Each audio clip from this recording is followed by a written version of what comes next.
नमस्कार। मेरा नाम भाऊ तोरसेकर। आप देख रहे हैं प्रतिवाद। दोस्तों, 2 साल पहले की शायद बात है, 2 साल या 3 साल पहले की बात है, जो लिमिटेड ओवर्स क्रिकेट कहते हैं उसकी जो वर्ल्ड कप था वो भारत में हुआ था। और भारत में उसका जो फाइनल मैच था वो गुजरात में अहमदाबाद में जो स्टेडियम है वहां हुआ था, जिसका नाम नरेंद्र मोदी रखा रखा गया है। यानी वो पूरा कॉम्प्लेक्स है सरदार पटेल के नाम पर, लेकिन उसमें जो क्रिकेट के लिए ग्राउंड बनाया है वो माना जाता है कि दुनिया में सबसे बड़ा क्रिकेट का स्टेडियम है। और जो फाइनल मैच थी लिमिटेड ओवर्स की विश्व चषक की, वो वहां खेली गई थी और शायद ऑस्ट्रेलिया और भारत के बीच में हुई थी। वो पूरा टूर्नामेंट था, उसमें इंडिया की टीम एक भी मैच नहीं हारी थी। प्राइमरी से लेकर जो आगे चलकर फाइनल, सेमीफाइनल, क्वार्टर फाइनल करके भारत की टीम फाइनल में पहुंची थी।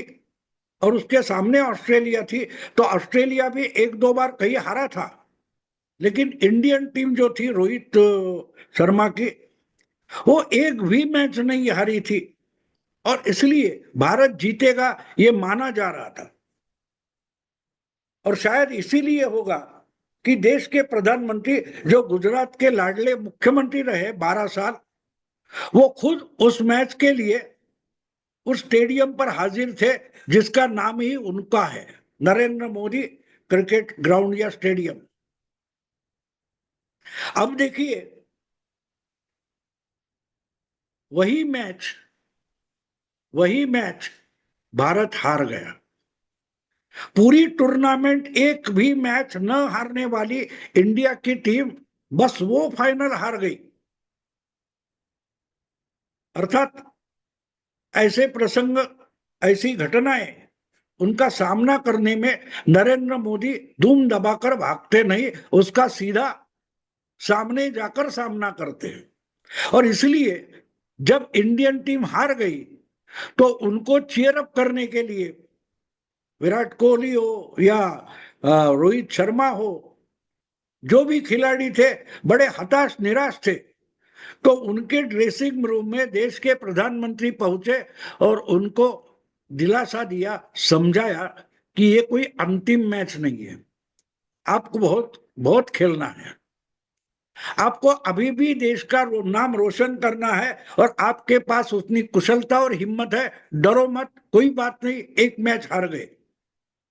तो प्रधानमंत्री पूरा समय मैच देखने बैठते और हार जाने के बाद भी अगर हिम्मत देने के लिए, चीयर अप करने के लिए पहुंचते, तो टीम की ताकत इतनी बढ़ जाती है कि उसके बाद जो 2020 का वर्ल्ड कप हुआ, तो वही टीम अमेरिका में जाकर वो वर्ल्ड कप जीत कर आई थी।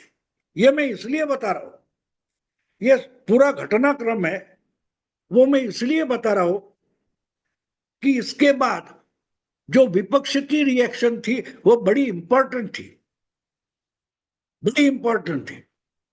राहुल गांधी ने उस पर बयान देते हुए कहा था, इंडियन टीम इसलिए हार गई कि वो मैच देखने के लिए पनौती बैठी थी। यानी देश के प्रधानमंत्री को, नरेंद्र मोदी को, इन्होंने पनौती कहा था। इतना ही नहीं, उसके बाद जब मेरा ख्याल है उत्तराखंड में जो टनल सुरंग खोदा जा रहा था, उसमें हमारे बहुत सारे मजदूर थे, वो फंस गए थे।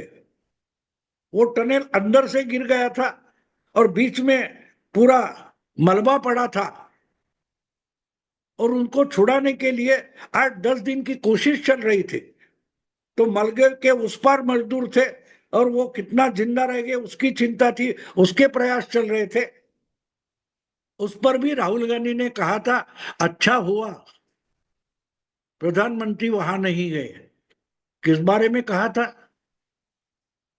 कि ये अहमदाबाद में मैच देखने गए और हम हार गए, अच्छा हुआ नरेंद्र मोदी उत्तराखंड के उस टनल का जो काम चल रहा है वहां नहीं गए। उनका कहने का मतलब था कि मोदी पनौती है। और ये बहुत सारा सब पार्टियों ने दोहराने की कोशिश की थी। ये बेशर्मी की बात है, आप अपने देश के सर्वोच्च पदस्थ प्रधानमंत्री को पनौती बोलते हो। बेशर्मी की पराकाष्ठा थी। लेकिन मोदी कभी ऐसे बातों से दब नहीं जाते, निराश नहीं होते, हताश नहीं होते। वो कितनी भी विपरीत परिस्थिति हो वहां से निकलने की कोशिश करते हैं। बुरा मानने से कुछ नहीं होता। अगर आपके लिए बुरा भला कहने वाले हैं, उनसे भी आप समय आए तो मदद का हाथ आगे बढ़ाओ, तो आप आगे निकल जाते हो। वरना आप सिर्फ तकरार करते बैठ जाते हो। जैसे 10 साल सत्ता उपभोगते हुए केजरीवाल दिल्ली से मुंह काला करके भागना पड़ा उनको। 70 में 67 और 70 में 62 एमएलए जिस दिल्ली के लोगों ने केजरीवाल को दिए थे, उसको 10 साल बाद ऐसे भगाया है कि वही केजरीवाल जो दिल्ली मेरी है, दिल्ली का मैं मालिक हूं, हम दिल्ली के मालिक है, ऐसी भाषा कर रहा था, वो केजरीवाल आज दिल्ली में मुंह दिखाने लायक नहीं बचा। ये खुद अपनी कृति से बता रहा है। क्योंकि चुनाव हारने के बाद ये इंसान जो 10 साल मुख्यमंत्री रहा, वो भाग खड़ा हुआ और पंजाब में डेरा डालकर बैठा है। पंजाब में उसकी पार्टी की सरकार है, तो उस पर अय्याशी कर रहा है। लेकिन यही तो पनौती होती है। आम आदमी पार्टी हो, इसके लिए केजरीवाल चुनाव जीतने वाला था, लेकिन केजरीवाल अब आम आदमी पार्टी के लिए एक पनौती बन चुका है। और इसका सबसे बड़ा सबूत पंजाब दिल्ली डुबोने के बाद केजरीवाल पंजाब में पहुंचा है, और पंजाब में उनकी ही पार्टी का जो मुख्यमंत्री है भगवंत सिंह मान, उसके सर पर चढ़कर बैठा है और वहां बाढ़ आ गई है। जिले के जिले पानी में डूब गए। पंजाब के सटा हुआ पाकिस्तान का जो इलाका है वो भी बाढ़ में गया। और अभी 60-70 हजार करोड़ पंजाब के लिए मदद करो, इसलिए रो रहा है पंजाब और पंजाब का मुख्यमंत्री और आम आदमी पार्टी भारत सरकार से, मोदी सरकार से भीख मांग रहे कि पंजाब को इस बाढ़ से निकलने के लिए मदद की जरूरत है, पैसे की जरूरत है। 60-70 हजार करोड़ चाहिए। बात साफ है, इनको लोगों को मदद नहीं करनी है। लोगों को मदद नहीं करनी है। जो इंसान पंजाब सरकार का हवाई जहाज लेकर पंजाब का ना होते हुए भी इधर उधर घूम रहा था, मानो टैक्सी हो, टैक्सी भाड़े की टैक्सी हो, इस तरीके से केजरीवाल पंजाब सरकार के हवाई जहाज का इस्तेमाल कर रहा था। इनको गुजरात में पार्टी का प्रचार करने जाना है, तो पंजाब का मुख्यमंत्री मारो कोई चपरासी है, इसी तरीके से केजरीवाल के साथ गुजरात जाता था, गोवा जाता था। क्यों? केजरीवाल को हवाई जहाज चाहिए। तो मानो इन्होंने पंजाब के मुख्यमंत्री को अपना पर्सनल चपरासी बना रखा था। अभी अभी उनकी ही पार्टी की एक राज्यसभा सदस्य है जिनका केजरीवाल से झगड़ा हुआ है, स्वाति मालीवाल, जो पिछले विधानसभा चुनाव में इनका पोल दिल्ली में खोलती बैठ गई, और इन्होंने उनकी ही पार्टी की है स्वाति मालीवाल, उन्होंने केजरीवाल के सब पोल खोल डाले थे। कौन सा स्कूल बनाया, कौन सा मोहल्ला क्लिनिक है, कौन से नाले साफ किए, कहां यमुना साफ हुई है। जो पैसा दिल्ली का लूट लूट कर केजरीवाल ने अय्याशी की, उसका पोल खोलने में स्वाति मालीवाल लगी हुई थी। और अभी भी पंजाब के मामले में उसने एक सोशल मीडिया में केजरीवाल को एक्सपोज किया है। ये इंसान दिल्ली का होकर भी पंजाब सरकार के हवाई जहाज से अय्याशी करता घूमता था, उस पर करोड़ों रुपया खर्चा हो गया। और आज जब पंजाब पर आफत आ गई है, तो मोदी सरकार से, केंद्र सरकार से पैसा मांगा जा रहा है। किस लिए? आपकी अय्याशी के लिए। पंजाब सरकार के तिजोरी में जो पैसा आता है, खजाने में जो पैसा आता है, वो पंजाब से आता है, केंद्र सरकार से आता है। उसका इस्तेमाल आपने कहां किया? केजरीवाल को दुनिया भर, देश भर घूमना है, इसके लिए पंजाब के खजाने से इनके हवाई सफर का खर्चा होगा, और पंजाब में बाढ़ आ जाएगी तो खर्चा कौन, किसने करना है? पैसा किसने देना है? केंद्र सरकार ने। ये कहने की हिम्मत उनकी ही पार्टी की राज्यसभा सदस्य स्वाति मालीवाल ने दिखाया है, और इसलिए बोलना पड़ रहा। बाढ़ में बहुत सारे गांव के गांव, जिले, तालुके डूब गए, तहसील डूब गए। उसे उभरना आसान बात नहीं है, इतना बड़ा भारी नुकसान हुआ है। लेकिन वो उसकी भरपाई करने के लिए केंद्र सरकार चाहिए, वरना केंद्र सरकार तो पंजाब का दुश्मन है। आम आदमी पार्टी दिल्ली में हो या पंजाब में हो, इन्होंने हमेशा उसी नरेंद्र मोदी को, देश के प्रधानमंत्री को, पंजाब का दुश्मन करके पेश किया है। जो इंसान जहां भी जाता है वहां के गुरुद्वारे में जाके मत्था टेक कर आता है। जिसने करतारपुर कॉरिडोर खोलने के लिए कुछ इनिशिएटिव लिया, जिसने पंजाब के गुरु गोविंद सिंह के जो बेटे मारे गए थे, शहीद थे, उसके लिए बच्चों का शहीद दिवस शुरू किया, उसको पंजाब का दुश्मन कहने में इनको शर्म नहीं आती थी। और वही आज बोलते आओ पंजाब को बचाओ, और इसके लिए पैसा दे दो। बचाओ नहीं, पंजाब का जो नुकसान हुआ है उससे पंजाब को बचाने के लिए इनको पैसा चाहिए। किसको? आम आदमी पार्टी की जो गवर्नमेंट है पंजाब में, उसको पैसा चाहिए। मतलब पैसा तो केंद्र सरकार से उठाएंगे, लेकिन जनता के पास पहुंचेगा इसकी क्या गारंटी है? क्या गारंटी है? राहुल गांधी के पिताजी राजीव गांधी कहा करते थे, अगर केंद्र सरकार 100 रुपया भेजती है आम आदमी के लिए, गरीब के लिए, तो उसमें 85 रुपए गायब हो जाते, 15 रुपए गरीब के हाथ में पहुंचते। तो केजरीवाल और उनकी पार्टी की पंजाब गवर्नमेंट को पैसा इसलिए चाहिए कि उनको डूबे हुए लोग हैं, उनके नाम पर भी पैसा लूटना है। पहले शर्म दिखाओ कि मैंने हवाई जहाज का इस्तेमाल किया है, मेरे जेब से कम उस हवाई जहाज का खर्चा है, वो डोनेशन के रूप में पंजाब सरकार को देता हो। ये केजरीवाल क्यों नहीं बोल रहे? कुछ 10-12 ट्रक लेके जाते दिल्ली से कि ये मदद लेकर आए हो।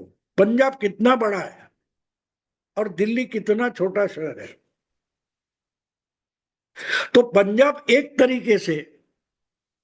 पंजाब के लिए केजरीवाल एक तरीके से पनौती साबित हुआ। यही लोग जो मोदी को एक मैच हारने के लिए भारत पनौती बोल रहे थे, ये कितनी खुद बड़ी पनौती है। देखो कि इनके जाते ही 6-7 महीने में यमुना साफ होने लगी, यमुना का पानी साफ दिखाई देने लगा, कूड़े कचरे साफ होने लगे, रास्ते पर के गड्ढे कम हो गए। तो पनौती कौन था दिल्ली के लिए? केजरीवाल और उसका टोला दिल्ली के लिए बड़ी पनौती थी। और वो पनौती ढकने के लिए इन्होंने इसको फ्री, उसको फ्री, लाइट फ्री, पानी फ्री, लाइट फ्री, पानी हाफ, वगैरह वगैरह घोषणा की थी। मोहल्ला क्लिनिक, क्या क्या नाटक चलाए, लूट लूट कर दिल्ली को भिखारी बना दिया और भाग गए। और चुनाव हारने के बाद इनको ऐसा नहीं लगता कि दिल्ली का हम कुछ देना देना यानी हमारा कुछ लेन देन है। भाग गया इंसान। चुनाव हारने के बाद 1 हफ्ते में केजरीवाल जो पंजाब भाग गया है, वो लौट कर दिल्ली आना नहीं चाहता, क्योंकि उसको पता है दिल्ली वाले पूछेंगे पनौती वापस आ गए। लेकिन ये पनौती दिल्ली की किस्मत से निकल गई, वो पंजाब के कंधे पर जाकर ऐसी बैठ गई है कि केजरीवाल 6 महीने वहां रुके नहीं, तो पूरा पंजाब बाढ़ में डूब गया है।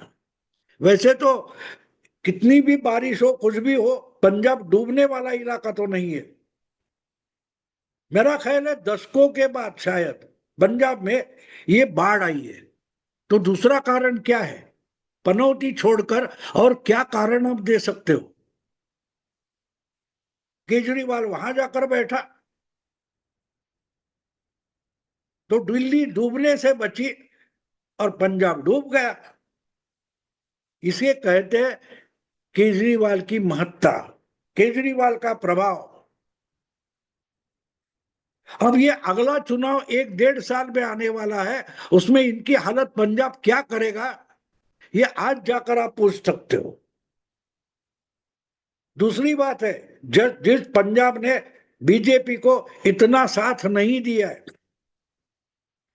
फिर भी नरेंद्र मोदी सरकार के कृषि मंत्री शिवराज सिंह चौहान वहां पहुंचे और उन्होंने एक एक गांव में सर्वे करना शुरू कर दिया, किसका कितना नुकसान हुआ है, उसकी भरपाई होनी चाहिए। इसके लिए एक कमेटी बना दी, एक्सपर्ट की कमेटी बना दिए कि भाई जल्द से जल्द सर्वे करो, और जो किसान डूबे हैं, नुकसान में गए, जिनकी खेती डूब गई है, उनको मुआवजा मिलना चाहिए। तो वोट के लिए जो नहीं काम करता उसका नाम नरेंद्र मोदी है। जिस राज्य में वोट नहीं मिलते, एमपी नहीं मिलते, उसके लिए भी मोदी काम करते हैं। केरल में बाढ़ आ जाए, तमिलनाडु में बाढ़ आ जाए, तो केंद्र सरकार वहां से कोई मैसेज मिलने से पहले अपनी टीम भेज देती है, डिजास्टर मैनेजमेंट की टीम हो। और यहाँ की बात नहीं है, कल परसों की बात है, अफगानिस्तान में बहुत बड़ा भूकंप वगैरह हो गया, तो वहां सबसे पहली दुनिया में मदद पहुंचाने वाला देश भारत था। यही टर्की के बारे में हुआ है। तो पंजाब में क्यों नहीं होगा, वो तो करेंगे। हाँ, लेकिन केजरीवाल के हाथ पैसा नहीं मिलेगा, भगवंत सिंह मान के हाथ में पैसा नहीं जाएगा, क्योंकि मोदी इतना जानते हैं कि इनके हाथ पैसा गया तो जो डूबा है वो सांस नहीं ले पाएगा, ये उसके मुंह से निवाला छीन लेंगे। मोदी की तो लाइन क्लियर है, न खाऊंगा न खाने दूंगा। तो इसलिए दिल्ली डुबोने वाले पनौती पंजाब में पहुंच गई, तो पंजाब की हालत आप देख रहे हो, समझने की कोशिश करो। अगर वीडियो अच्छा लगे तो लाइक कीजिए, शेयर कीजिए और सब्सक्राइब भी कीजिए प्रतिवाद को। नमस्कार।